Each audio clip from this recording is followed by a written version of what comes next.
The last word. I wasn't supposed to be anywhere near that street. I had taken a different route home. Pure instinct, or maybe something deeper. A pull in the gut I couldn't explain. As I turned the corner, there it was. My house, quiet, still. But her car was in the driveway. Camilla, my wife of 7 years, had said she'd be working late. That alone wasn't suspicious. She often stayed after hours. At least that's what I was meant to believe. But tonight that detail didn't sit right. It gnawed at me, subtle but sharp. I parked down the block and walked the rest of the way. Something inside told me not to be seen. Not yet. The front door was unlocked. No, not just unlocked, ajar. I slipped inside silently, each step careful, as if I were trespassing.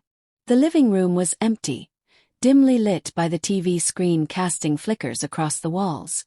Camilla's handbag lay tipped on the arm of the couch, and her keys still dangled from the door. The whole house felt like it was holding its breath. Then I heard it. Water running upstairs. And then laughter. A man's voice, easy and intimate. That was unreal. "You're unbelievable." Camilla's voice followed, hushed but giddy. "Don't worry. Nolan has no idea. He thinks I'm at the office." A kiss echoed faintly. Then silence. I stopped breathing. My fingers curled into fists at my sides, but I didn't move. Didn't storm up the stairs. Didn't scream. I just stood there, the floor beneath me vanishing as realization caved in. The betrayal wasn't just the act. It was the casual way she dismissed me. Like I was an afterthought. An idiot she'd outsmarted. No confrontation. No broken vases or emotional explosions. Not tonight. This would be surgical. I backed out the front door without a sound and slid into my car. I sat in the dark, engine off, staring at nothing. Not crying. Not trembling. Just calculating. There was only one person I needed to call. River. My closest friend since college. A cybersecurity expert. Someone who once hacked a bank's firewall during a bet. When he answered, I didn't waste words. "I need proof. Camilla's cheating on me." He understood instantly. "Give me 2 days." He didn't need to. By the next evening, River handed me a hard drive.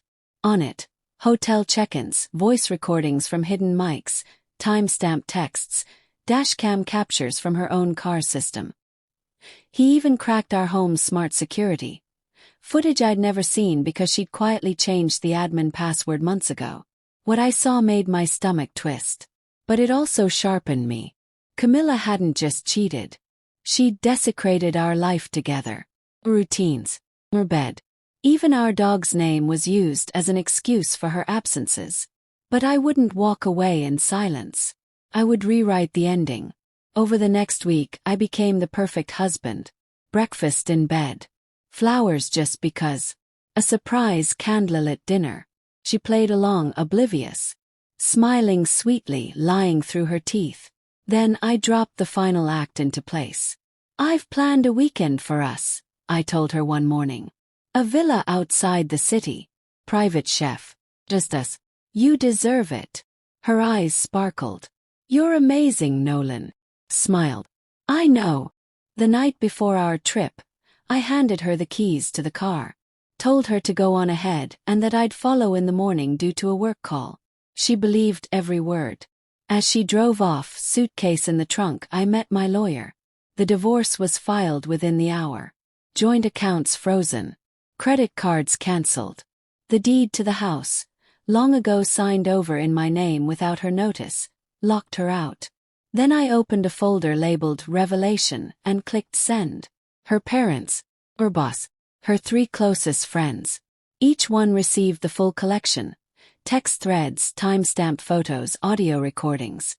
Her world began to splinter before she even reached the villa. But the real blow. That waited for her. Inside the rented villa, set beautifully on a lakeside cliff, a chilled bottle of champagne stood unopened beside a pristine envelope bearing her name. When she arrived, likely expecting roses or a handwritten love note, she found instead a neatly printed dossier. Screenshots of her messages. Photos of her with her lover in hotel lobbies. And on top, divorce papers. With it, a handwritten note in my ink. You told him I was clueless. You were right. Until now. This was never a weekend escape. This was your reckoning. I didn't call. I didn't show. I turned my phone off and let silence be the only thing she heard. Hours later, when I turned my phone back on, the messages flooded in. Nolan. Where are you? My cards aren't working. Why is my mom crying? What did you do? Please call me. We need to talk. I replied with just one line. You'll understand soon enough. Then I blocked her. 3 days passed. When Camilla finally returned to the city, probably thinking she could gaslight her way through the fallout, she found her bags waiting on the lawn. A moving truck sat idle, engine humming. And standing by the gate, her parents. Her mother was crying. Her father looked like he was carved from stone. Dad, she pleaded. He shook his head. You're not the daughter we raised. She turned and spotted me stepping out of the house. You did this, she screamed. I didn't flinch.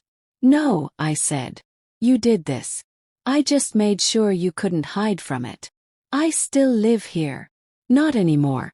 You forfeited that. She looked stunned. You can't kick me out. I can. Already did. House is in my name. Counts are locked. You've got what you packed. That's all. Her voice cracked. You're ruining my life. No, Camilla. You did that the second you traded truth for thrill. Her job was the first to go. Her boss, who prided himself on moral image, terminated her without hesitation. Her friends stopped returning her texts. Even her affair partner ghosted her once the scandal hit social media. 3 nights later, a final text came through. Please, Nolan. Have nowhere. Messed up. We can fix this. I miss you. I didn't respond. Because I had already moved on. 2 weeks later, I accepted a promotion in a new city. Clean slate, new skyline and freedom. Then late one night I stumbled on a tagged photo online. Camilla. Lone.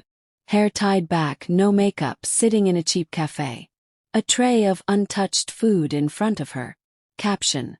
Some mistakes are irreversible. I leaned back in my chair, exhaled slowly.